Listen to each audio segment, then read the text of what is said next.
Salam Nusantara bagi kita semua. Selamat datang kembali di channel Ray Agnostik. Kemarin waktu saya kritik Danau Toba, video saya itu kan ya FYP ya.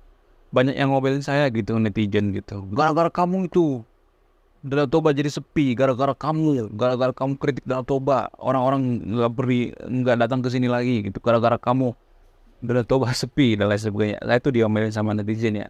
Tapi gini guys, saya itu sebenarnya kritik Danau Toba itu bukan karena saya benci dengan Danau Toba.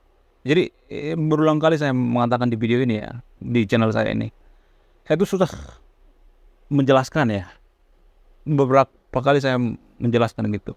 Kalau saya kritik Danau Toba itu bukan berarti saya benci gitu. Sama seperti kita punya anak, kita punya sahabat atau teman. Kenapa mereka kita kritik? Kenapa teman kita kritik? Kenapa sahabat kita kritik? Apakah karena kita benci? Enggak dong. Karena kita sayang gitu. Karena kita cinta gitu.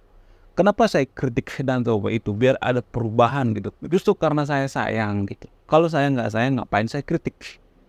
Karena saya sayang sama Danau Tobanya. Jadi jangan salah kaprah dulu ya. Makanya saya bikin video ini. Di video sebelumnya ada banyak yang berkomentar juga gitu. Ya kalau gitu mas saya nggak jadi pergi ke Danau Toba lah. Danau Toba kan ternyata seperti itu ya. Tadi saya mau pergi liburan ke Danau Toba. Banyak yang komentar ya di video saya sebelumnya. Nggak jadilah, ternyata begitu ya. Baru tahu saya gitu. Jadi ada komentar-komentar seperti itu. Tapi saran saya ya, bagi sahabat yang mau berwisata ke Danau Toba itu jangan takut gitu, jangan ragu gitu, jangan bimbang. Karena saya akan memberikan beberapa tips berwisata ke Danau Toba berdasarkan pengalaman saya pribadi ya. Tips yang pertama misalnya, kalau misalnya kita mau makan nih ke restoran gitu, ke rumah makan gitu. Tips pertama itu nanya dulu harganya. Bu, permisi harganya berapa gitu. Nanya dulu. Kalau misalnya di situ tidak ada tertera harganya, ya nanya harga dulu biar kita tidak kena scam gitu. Biar kita tidak kena tipu gitu. Itu menurut saya pribadi yang pertama ya, yang perlu kita perhatikan. Karena di video saya sebelumnya itu yang saya kritik yang paling utama itu adalah karena ada seorang bule bernama Del Philip pernah membeli minuman ringan di pinggiran Danau Toba. Del Philip ini seorang YouTuber yang sangat terkenal ya, berasal dari Scotland. Dia membeli minuman ringan di pinggiran Danau Toba. Tapi harganya ini berpuluh-puluh kali lipat gitu. Yang harganya 5 ribuan jadi sampai 30 ribuan gitu, sampai 50 ribuan. Tapi dia membeli di tempat yang lain nggak jauh dari situ, harganya bisa beda lagi gitu. Jadi ini kan nggak masuk akal dan ini akan mencoreng nama baik daripada Danau Toba itu sendiri. Sehingga saya mengkritik di video saya sebelumnya, saya mengkritik keras Danau Toba. Kalau mau berjualan gitu, kasih harganya dong. Kasih harganya, kasih daftar harganya. Jangan asal bikin harga yang tidak masuk akal. Karena bule itu juga tahu harga yang sebenarnya. Mereka punya gadget kok, punya HP kok, bisa di searching kok dari Google harganya berapa. Jadi kita para pedagang di pinggiran Danau Toba itu jangan, mohon maaf ya, jangan berpikiran kolot. Seakan-akan kita berpikir bahwa mereka tidak tahu harga gitu. Seakan-akan kita hidup cuma hari ini aja. Jadi saya melihat, mohon maaf ya, orang-orang yang jualan di pinggiran Danau Toba itu lebih ke pemalakan. Kalau seperti ini ya, kalau kasus seperti ini, ada videonya kok itu. Del Philip kan YouTuber berasal dari Scotland, punya follower jutaan coba. Ada jutaan pasang mata yang menyaksikan itu. Jadi Danau Toba itu bisa tercoreng namanya di mancanegara, di luar negeri, hanya karena ulah oknum. Saya mengatakan oknum, tapi oknumnya banyak kok. Tips yang kedua misalnya, kalau berwisata ke Danau Toba, kalau kita punya motor atau mobil, usahakan mobil kita itu dikunci gitu. Dikunci aja. Kalau misalnya parkir juga dikunci stang gitu, dikasih kuncinya. Atau mobil kunci setir gitu, setirnya itu dikunci biar aman dan nyaman gitu. tips yang ketiga, kalau kita berenang di Danau Toba, hati-hati gitu. Siapa tahu ada pacat gitu, siapa tahu ada binatang-binatang yang tidak kita inginkan gitu. Jadi hati-hati kalau berenang di Danau Toba itu, hati-hati kalau berenang, jangan asal berenang gitu. Atau untuk mengurangi biaya gitu, seperti biaya penginapan gitu, biaya akomodasi dan lain sebagainya, bisa menggunakan tips backpacker ya, atau bisa nginep di rumah warga. Orang-orang di pinggir Danau Toba itu orangnya baik-baik kok sebenarnya. Cuman suaranya aja yang agak kenceng gitu, agak ngegas gitu. Orang Batak kan suaranya ngegas ya, kenceng banget gitu suaranya. Makanya banyak orang Batak jadi pengacara kan. Suaranya kemana-mana gitu, menggelegar gitu. Orang Batak jadi pengacara itu kan banyak, karena suaranya gede banget. Tapi yang perlu kita sadari, warga pinggiran Danau Toba, masyarakat atau orang-orang yang berwisata ke sana atau wisatawan ke sana itu, kalau kita ngomong itu, mereka berpikir bahwa kita itu marah karena suara kita yang gede gitu. Tapi gini guys, saya kan suka riset ya, kecil-kecilan gitu. Kenapa suara orang Batak itu gede banget? Kenapa? Karena pengaruh daripada kontur lingkungan, kondisi lingkungan. Jadi di pinggiran Danau Toba itu kan kontur tanahnya itu bergunung-gunung gitu, ada lembah gunung, ada lembah gunung. Jadi kalau ada orang mau nyahut atau ngobrol, kalau suara kita rendah, pelan, itu nggak kedengeran. Beda kalau di lembah, di pesisir, suara kita rendah, pelan, itu kan didengerin. Tapi kalau di gunung itu, kita harus teriak. Kalau kita ngomong itu harus teriak. Sehingga ini mempengaruhi karakter dalam berbicara ya orang-orang Batak. Sebenarnya orang Batak itu hatinya baik kok, tulus kok, suci kok. Cuman cara ngomongnya itu yang agak keras. Tapi ini karena faktor daripada kontur tanah di sana, faktor geografis, sehingga orang-orang dari luar, kalau misalnya orang Batak itu lagi ngobrol itu kan dikirain lagi marahan gitu atau berantem gitu. Bukan. Emang karena kondisi lingkungan gitu. Lingkungan di sana itu harus atau diharuskan menggunakan suara-suara yang menggelegar gitu. Karena kondisi lingkungan di sana. Selain itu ada beberapa potensi Danau Toba ya, kalau saya perhatikan ya. Tapi nggak tahu ya apakah ini diperhatikan oleh pemerintah setempat atau tidak ya. Tapi gini ya guys, saya melihat ya, kita itu bukan cuman warga Danau Toba juga ya. Kita itu, warga Konoha itu, kita tuh terlalu berlebihan dengan berharap ke pemerintah kita. Contoh misalnya ada masalah, tempat wisata kotor misalnya, atau banyak maling misalnya. Kita kan selalu komplain ya dengan pemerintah setempat. Tolonglah pemerintah begini, begono, begini. Padahal kita saja yang buang sampah sembarangan di sana kan, di tempat wisata. Jadi negara yang maju itu adalah negara yang berkesadaran. Negara yang maju itu bukan karena pejabatnya maju gitu. Jadi ini pejabat, ini masyarakatnya. Masyarakat dalam pejabat itu harus kerjasama. Dan biasanya negara yang maju itu karena masyarakatnya berkesadaran. Contoh misalnya, kalau misalnya Konoha nih, tiba-tiba presiden kita sekarang ini dari presiden negara maju misalnya, atau presiden Singapura misalnya kita ambil ke sini gitu. Atau Xi Jinping misalnya kita ambil ke Konoha. Apakah dia bisa langsung memajukan ini Konoha? Belum tentu. Nggak bisa. Karena apa? Karena masyarakatnya kurang berkesadaran. Masyarakat Konoha kan kurang berkesadaran ya. Apa bukti masyarakat Konoha itu kurang berkesadaran? Karena banyaknya peraturan di Konoha. Jadi semakin banyak peraturan di Konoha, semakin banyak undang-undang di Konoha, maka semakin tidak berkesadaran masyarakatnya. Jadi sama seperti itu. Kenapa sampah berantakan? Kenapa buang sampah sembarangan? Karena masyarakat kita kurang berkesadaran. Sudah jelas-jelas ditulis ada pamflet misalnya, dilarang buang sampah sembarangan, tapi tetap kita buang sampah di situ. Jadi warga Konoha itu saya melihat ya terlalu berharap sama pemerintah. Bukan berarti saya melarang berharap sama pemerintah, tapi pemerintah yang bagus itu, pemerintah yang baik itu diproduksi daripada masyarakat yang berkesadaran.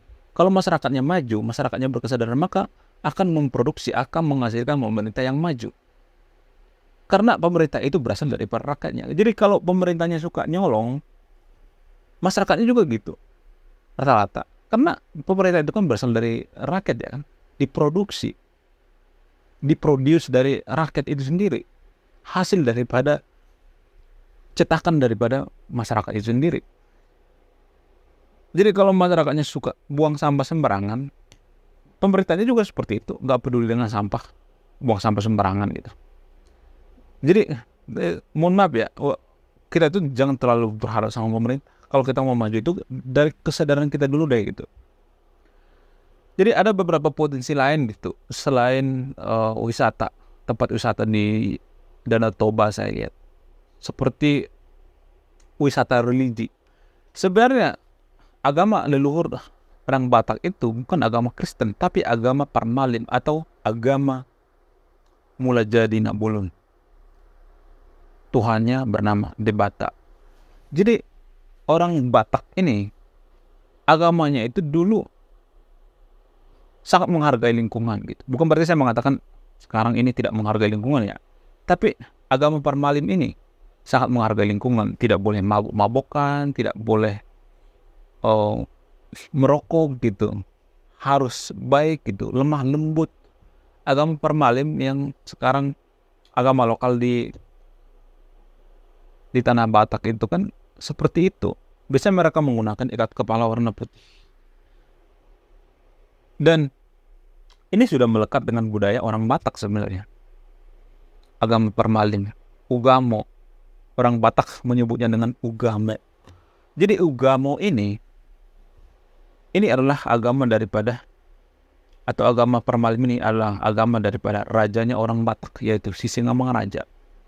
Jadi kadang saya berpikir gini ya, mungkin ini pikiran liar saya gitu, atau ini cuman opini saya pribadi ya, nggak apa-apa. Kalau nanti sahabat yang nonton video ini hemat kuota nggak apa-apa, skip aja gitu. Karena ini berdasarkan opini saya pribadi ya. Kalau misalnya kita melestarikan agama Parmalim yang ada di pinggir Danau Toba ini, menurut saya ini akan berpotensi mendatangkan para orang-orang yang jarah gitu. Misalnya nih, agama Parmalim ini kita sebarkan, kita ekspor ke luar negeri misalnya, kita ekspor ke Timur Tengah misalnya, kita ekspor ke Afrika misalnya, kita sebarkan ke Amerika misalnya. Jadi orang-orang akan berbondong-bondong datang ke pinggiran Danau Toba, ke ziarah maksudnya ke Danau Toba ini, dan ini akan menambah value atau menambah devisa daripada negara kita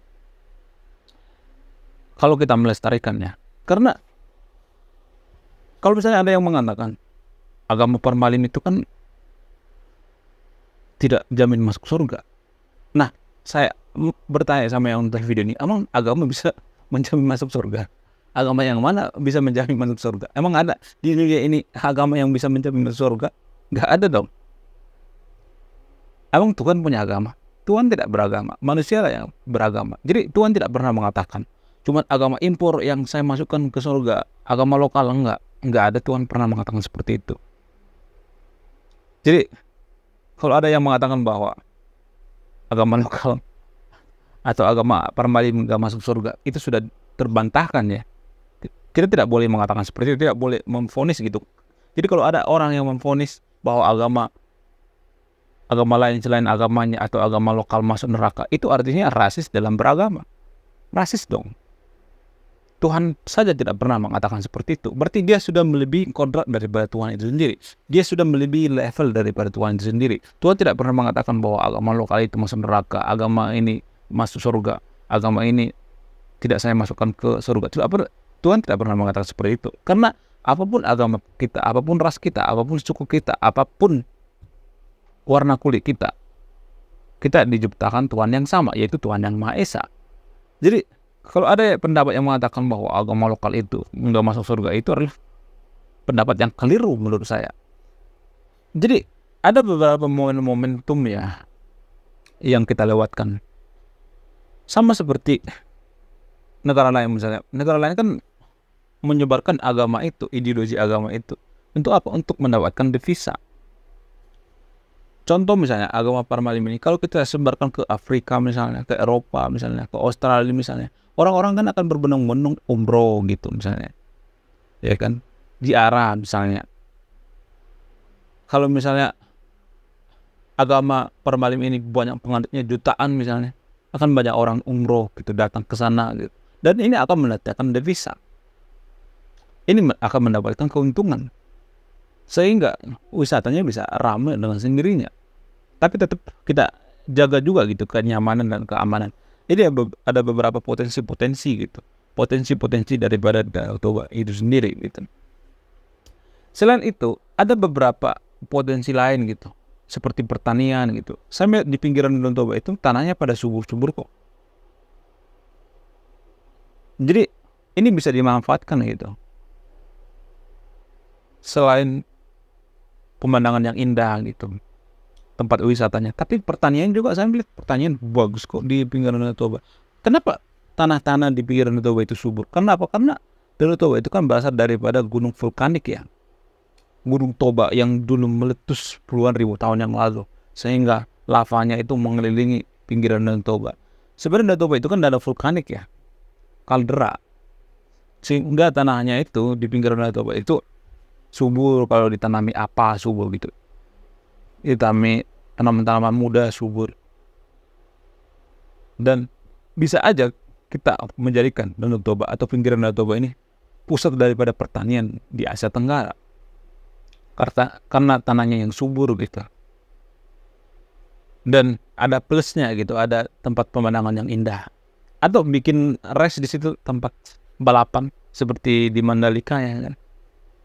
Bisa aja gitu, ada potensi-potensi. Kalau kita memang serius menggarap Danau Toba ini untuk jadi maju ya, bukan maju untuk baper-baperan ya. Jadi di video sebelumnya banyak yang baper gitu.